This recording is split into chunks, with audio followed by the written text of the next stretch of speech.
Добрый дзень! Сёння пятніца 13 снежня і мы пачынаем агляд найбольш важных навінаў, якія адбыліся на тыдні на Аршаншчыне. Марафон адзінства з адной канкрэтна ўзятай сям'ёй прайшоў у Воршы. Александрыя стане адзіным месцам на Аршаншчыне, дзе будзе водны транспарт. Аказваецца, міліцыянт быў, але Міністэрства ўнутраных спраў адмаўляе яго ўдзел у аршанскай бандзе. Гэтыя ды іншыя навіны ў сённяшнім выпуску.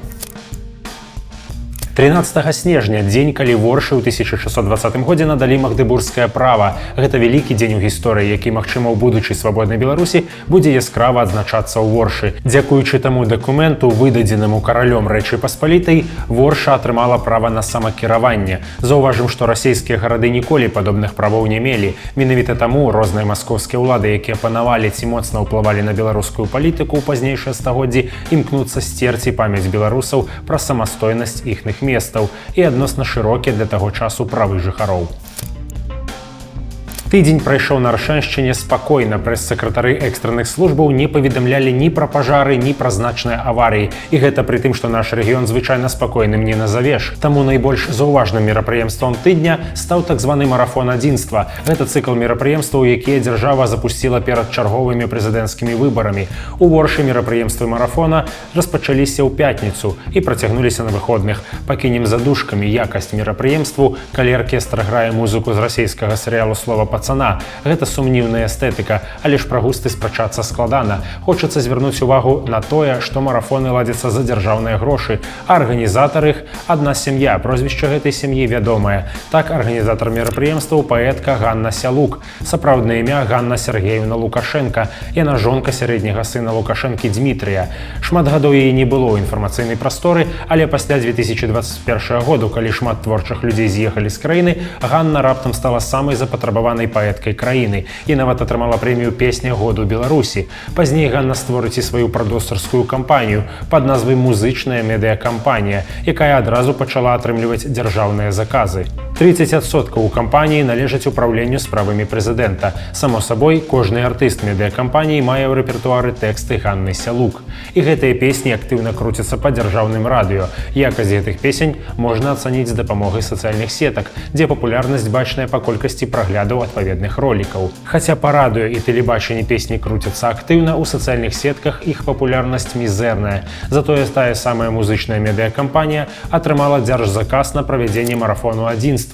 У некаторых канцэртах марафону прымае ўдзел і малодшы сын Лукашэнкі – Мікалай. За дзяржаўны кошт удзельнікі адной сям'і заклікаюць падтрымаць свайго лідара, а плацяць за гэта беларускія падаткаплатнікі. Дарэчы, што тычыцца аварый. Традыцыйны удзельнік падобных мерапрыемстваў, спявак Александр Саладуха, трапіў пад Воршай у ДТЗ са сваім сынам. Машына перакулілася некалькі разоў, але все выжылі. Для тых аршанцаў, якія не трапілі на мерапрыемствы марафону, галоўнай культурніцкай падзеяй стала з'яўленне ў горадзе яшчэ 2 навагодніх ялінак. На цэнтральнай плошчы на гэтым тыдні паставілі новую каркасную ялінку, а ў першым мікрараёне каля крамы Алмі з'явілася першая натуральная. Большасць ялінак, якія ставяць у публічных прасторах Воршы, у гэтым годзе штучныя каркасныя. Каркасныя ялінкі больш экалагічныя, але ці перадаюць яны атмасферу свята? Калі для вас гэта бяспечна, напішыце ў каментары, якія ялінкі вам больш падабаюцца.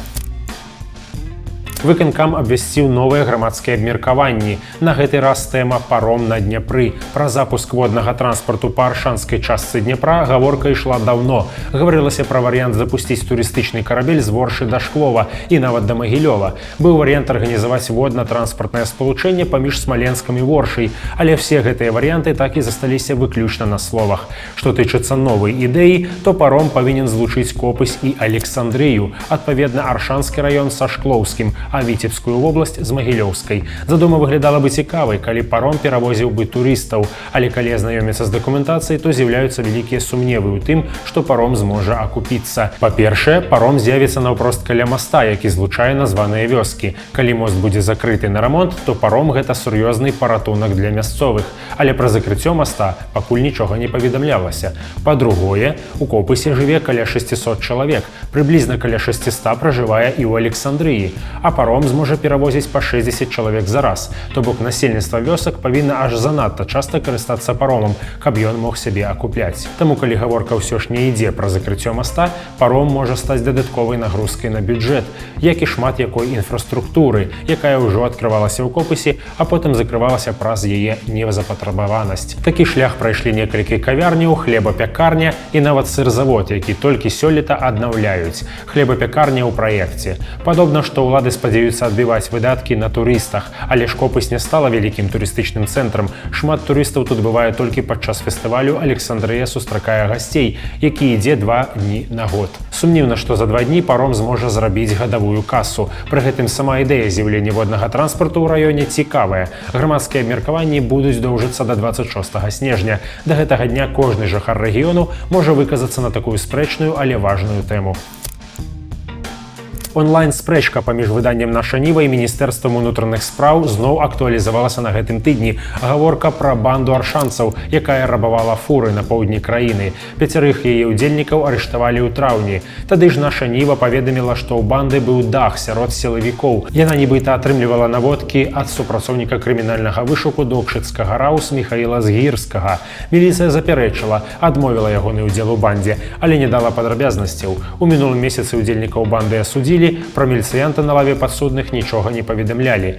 І здавалася б, можна закрыць тэму, але ж нечакана на гэтым тыдні міліцыя апублікавала інфармацыю, што Міхаіл Згірскі сапраўды арыштаваны ў траўні. Але ж паводле інфармацыі міліцыі, Згірскі не ўдзельнічаў у бандзе, а разам са змоўнікам спрабаваў заняцца рэкетам у дачыненні Менчука, які зарабляў на крыптавалюце. Але і на гэтым спрэчка не спынілася. У той жа дзень «Наша Ніва» апублікавала сваю версію ў адказ на міліцэйскую. Паводле крыніц журналістаў, Згірскага знарок судзілі асобна ад іншых удзельнікаў банды і далі яму 8 гадоў зняволення. Звернем увагу на тое, што міліцыя не раскрыла тэрмін, на які асудзілі перавартня ў пагонах. Пакуль з гэтага ўсяго можна зрабіць толькі 2 высновы. У газеты сапраўды ёсць нейкія крыніцы пра Згірскага, падобна на тое, што мы і далей зможам назіраць за гэтай спрэчкай. Абодва яе бакі відавочна не збіраюцца спыняцца і будуць настойваць на сваёй версіі. На гэтым у нас на сёння ўсё. Падабайкі, каментары, перадрук нашых відэа вельмі вітаюцца. Калі для вас гэта бяспечна, развіваем беларускі сегмент Ютубу. Да новых сустрэч!